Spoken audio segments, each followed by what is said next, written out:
Hey everyone, and welcome back to the channel. In today's video, we're reviewing a phone that's been grabbing headlines and sparking conversations for months now, the Samsung Galaxy S25 Ultra. Now, full disclosure, I've been using it as my daily driver for the past month, really putting it through its paces. When a new flagship drops from Samsung, especially an Ultra model, there's this expectation, right?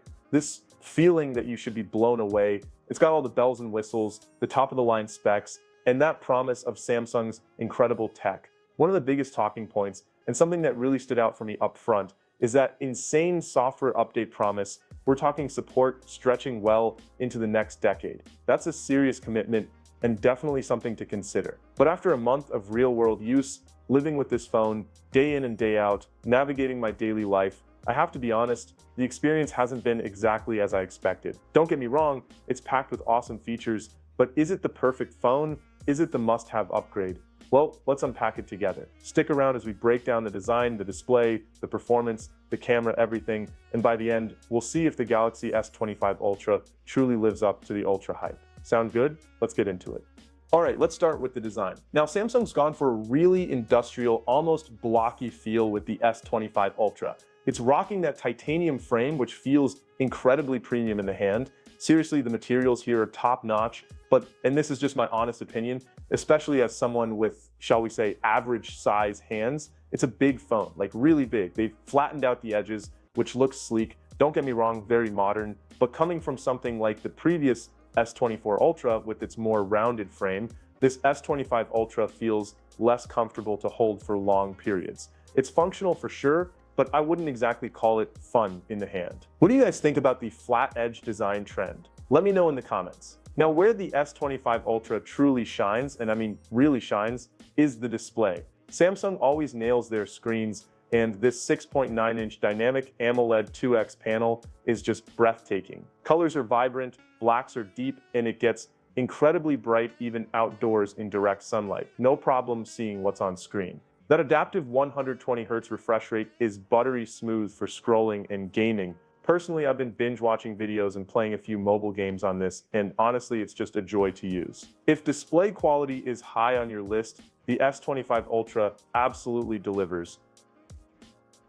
Under the hood, we've got that overclocked Snapdragon 8 Elite for Galaxy chipset paired with plenty of RAM. This phone is an absolute beast when it comes to performance. Benchmarks are through the roof, and in real-world use, it's just as impressive. Everything is snappy, multitasking is seamless, and demanding games, they run without breaking a sweat. It might not always top every single benchmark chart against every competitor out there, but honestly, in everyday use, and even for power users, you will not be left wanting for more performance. It's a smooth, powerful experience all around. And speaking of smooth experiences, let's quickly touch on software updates. 7 years of updates, that's just incredible. This phone isn't just a purchase for 2025, it's an investment for the long haul. That future-proofing aspect really helps justify the price tag, in my opinion. Battery life is another strong point. That 5,000 mAh battery is a workhorse. On most days, I easily got through a full day of heavy usage, and often even stretched it into a second day with more moderate use. Charging speeds are at 45-watt wired and 15-watt wireless,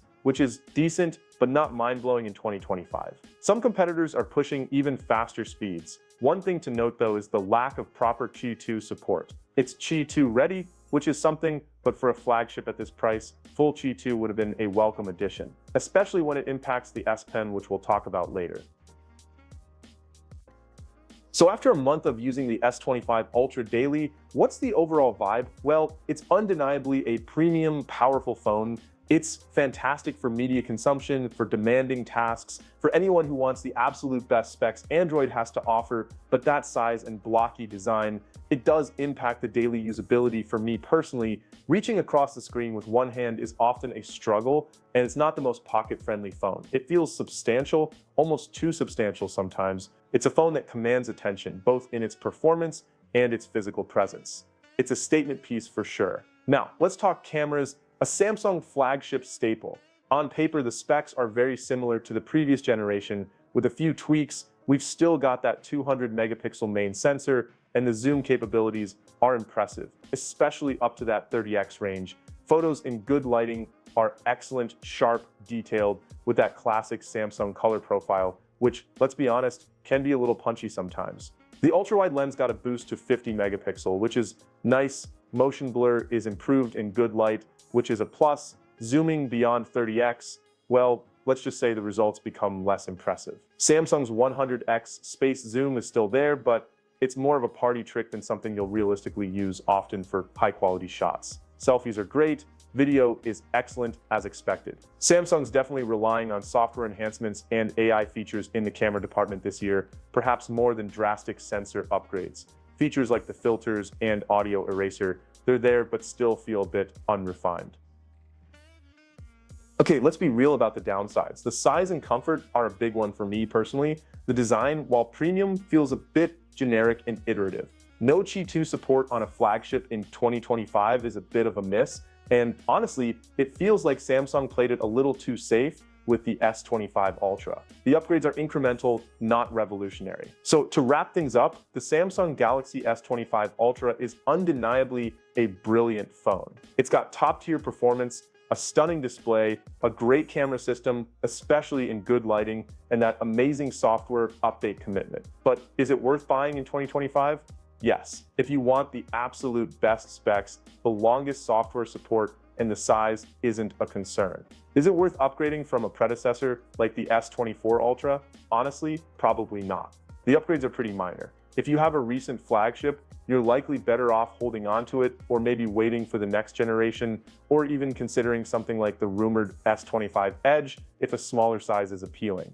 As a companion phone, due to its size, maybe not the best, it's really designed to be your main all-in-one powerhouse device. Ultimately, the Samsung Galaxy S25 Ultra is a fantastic phone, but it's not perfect. It's playing it safe in a market where competitors like Google and OnePlus are really pushing the envelope. Consider your priorities. If you want everything in one massive, powerful package, the S25 Ultra delivers, but if size and true innovation are higher on your list, there might be other options out there that are a better fit for you. Thanks for watching. Let me know your thoughts on the Galaxy S25 Ultra in the comments below, and don't forget to like and subscribe for more honest tech reviews. Catch you in the next video.